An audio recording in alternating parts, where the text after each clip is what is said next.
Sure. Yeah. So I was deployed to three frigates, which are small boys. They don't exist anymore, but they're kind of like most similar to a U.S. Navy destroyer.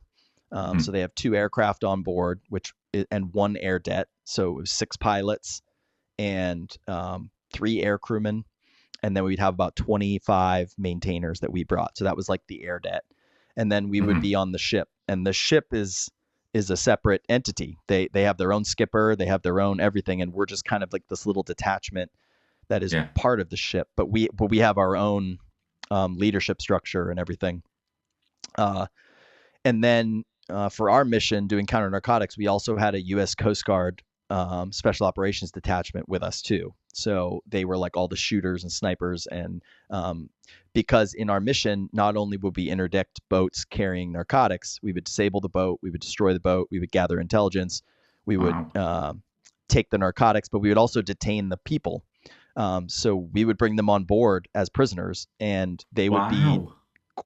cordoned off to a side of the ship, chained to the ship. It was kind of like a tent city on the side of the boat, and they would be fed and detained and watched over. So like us and the Coast Guard law enforcement detachment were kind of unique in that we were all trained um, for the interdiction, and we were trained with law enforcement capability, airborne use of force in an international law enforcement sense.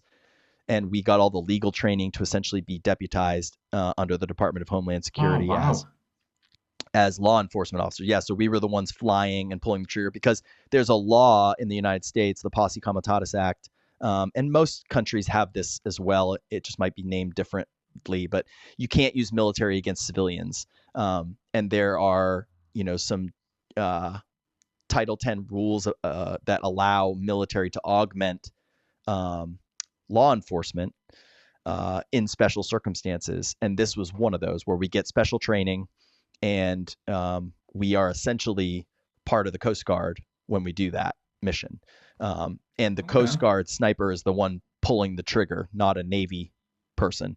So I'm flying Mm. the aircraft. He's under my charge. Every bullet that's released from the helicopter is my authority, but he's the one pulling the trigger. So Mm. we get kind of like around legalisms to make it happen. But so we're different. So we all handle the detainees, we handle the drugs on the ship. So we're kind of separate from the ship.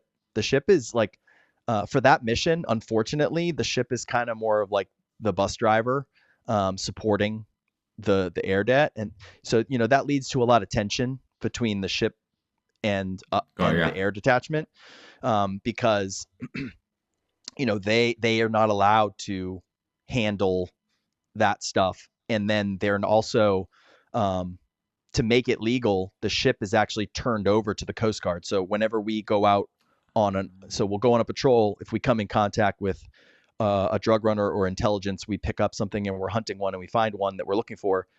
The ship actually would get they call it transferring TAC on or tactical control of the ship from the U.S. Navy to District 11 Coast Guard. So it becomes a Department of Homeland Security asset officially. They lower the Mm. Navy flag, raise the Coast Guard flag on the ship. The Coast Guard officer on board the detachment becomes the de facto captain of the ship, and Mm. we're essentially in charge of the ship at that point.